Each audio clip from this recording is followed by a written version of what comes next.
Genesis 29. Jacob arrives in Padan Aram.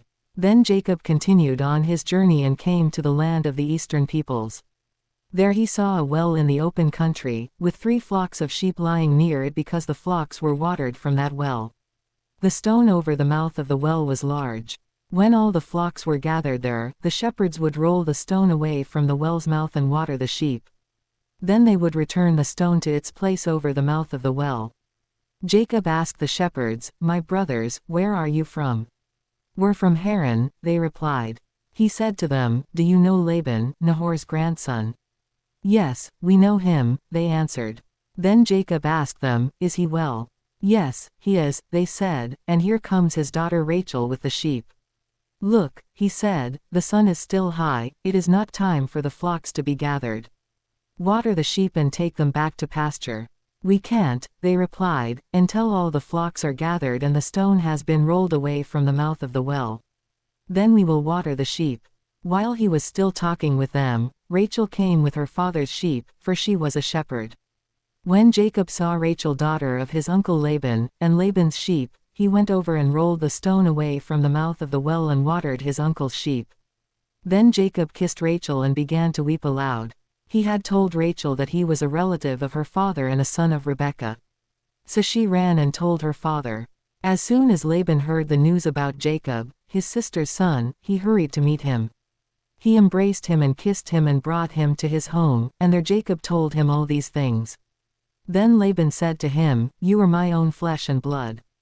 Jacob marries Leah and Rachel.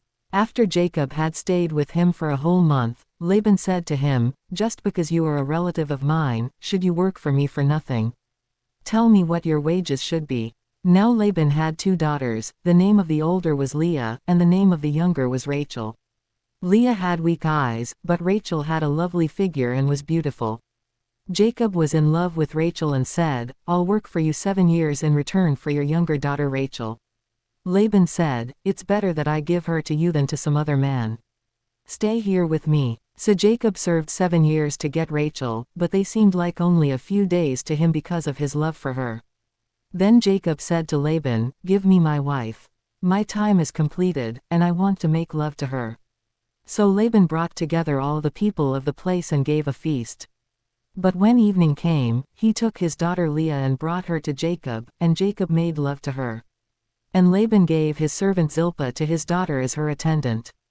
When morning came, there was Leah. So Jacob said to Laban, "What is this you have done to me?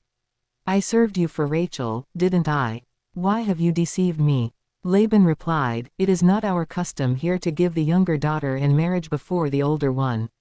Finish this daughter's bridal week, then we will give you the younger one also, in return for another 7 years of work." And Jacob did so. He finished the week with Leah, and then Laban gave him his daughter Rachel to be his wife. Laban gave his servant Bilhah to his daughter Rachel as her attendant. Jacob made love to Rachel also, and his love for Rachel was greater than his love for Leah. And he worked for Laban another 7 years. Jacob's children. When the Lord saw that Leah was not loved, he enabled her to conceive, but Rachel remained childless. Leah became pregnant and gave birth to a son. She named him Reuben, for she said, "It is because the Lord has seen my misery. Surely my husband will love me now." She conceived again, and when she gave birth to a son she said, "Because the Lord heard that I am not loved, he gave me this one too." So she named him Simeon. Again she conceived, and when she gave birth to a son she said, "Now at last my husband will become attached to me, because I have borne him 3 sons." So he was named Levi.